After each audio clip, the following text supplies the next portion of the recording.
أهلا بكم في مسيرة صدار. القصة اللي هحكيها النهاردة جات لي من شاب اسمه علي من شبرا، بيحلف إن كل كلمة في اللي هتحصل سمعها أو عاشها بنفسه. القصة كلها بدأت بباب اتفتح وضيف ما كانش المفروض يدخله أبدا. أنا كنت ساكن مع صاحبي يوسف في شقة صغيرة في الدور الرابع، عمارة قديمة من الأيام السبعينات موجودة في شارع جانبي هادي في شبرا. كنا إحنا الاتنين في كلية تجارة وعايشين هناك بقالنا أكتر من سنة. الحياة ماشية عادي، أنا عندي شغل بعد الكلية ويوسف شغال في مطعم قريب، وبالليل بنرجع ناكل ونتفرج على أي حاجة وننام.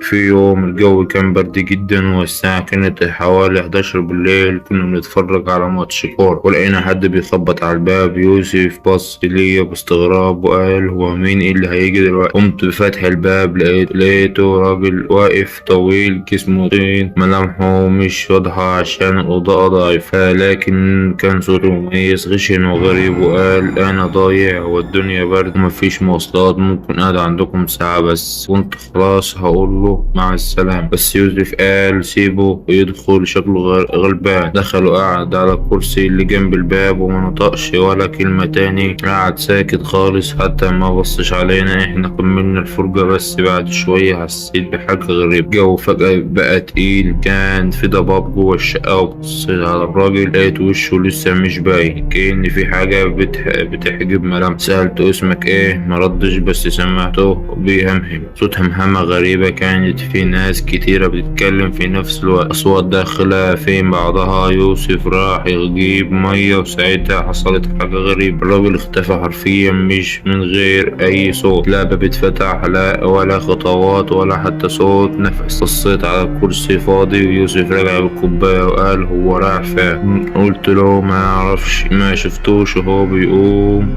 فتحنا الباب وبصينا في الطرقة، مفيش حد، مفيش صوت، من العمارة كلها ساكنة كأنها نايمة. رجعنا الشقة واحنا هم متلخبطين ولسه بنحاول نفهم. قفلنا الباب وفجأة النور قطع والدنيا بقت ضلمة كأنك جوه بير. وفجأة سمعنا صوت خربشة جاية من باب الأوضة، وصوت نفس تقيل متقطع. يوسف همس سؤال، في حد بيتنفس ورا الباب. فتحت الباب بسرعة، مفيش حاجة ولا حتى أثر ولا ريحة ولا أي حاجة ولا أي علامة إنه كان في حد. ساعتها حسينا إن في حاجة مش طبيعية بدأت تدخل حياتنا، والليلة دي كانت بداية سلسلة من الحاجات اللي ما لها تفسير.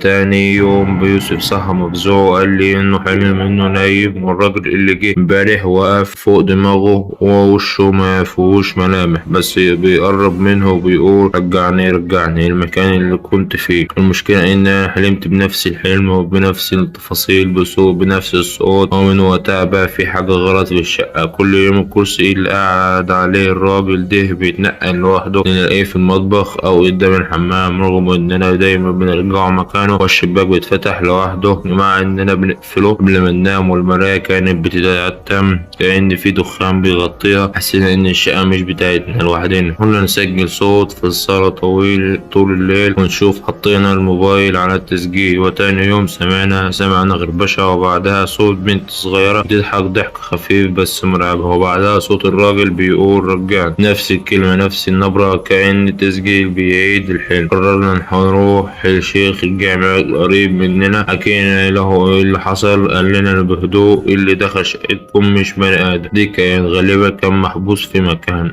وانتم بدعوتكم ليه فتحتوا له الباب ورجعتوا له وحريته. دلوقتي هو مربوط بمكان جديد اللي هو سألنا نعمل ايه. قال لازم تمشوا من هنا، تقرأوا قرآن كتير وتحافظوا على الذكر، بس لو رفض لازم حد يضحي. رجعنا الشقة وقررنا نقرأ سورة البقرة بصوت عالي من المغرب لحد الفجر. طول الليل الجو كان بيبرد أكتر والكرسي كان بيتحرك لوحده كأن في حد بيقعد عليه، وبعدين بيقوم في آخر الليل والباب اتفتح لوحده بعنف كأن في حد ضربه برجله. الراجل ده وشه كان سودة كأنه متفحم، عيونه حمراء وبيصرخ بصوت كله وجع. يوسف مسك المصحف وبدأ يقرأ بصوت عالي، الله لا إله إلا هو الحي القيوم. الكلام بدأ يتبخر، دخان أسود كان بيطلع منه، صرخ بصوت يخليك تقشعر، وقبل ما يختفي قال أنا خرجت بس هرجع تاني لما تنسوني. عدى على الحكاية دي شهور وكل حاجة رجعت لطبيعتها، بس كل ما حد يخبط على الباب متأخر بنتجمد في مكاننا ونفكر هو مين ضيف ولا هو رجع. لو وصلت لحد هنا افتكر دايما ان مش كل اللي يخبط على بابك بني ادم، ومش كل اللي يدخل بيتك يخرج تاني. متنساش تشترك في القناة وتفعل الجرس عشان تسمع كل جديد من أمثال الظلام وتدوس لايك. تصبحوا على خير لو عرفتوا تناموا. سلام واشوفكم في الكابوس الجاي.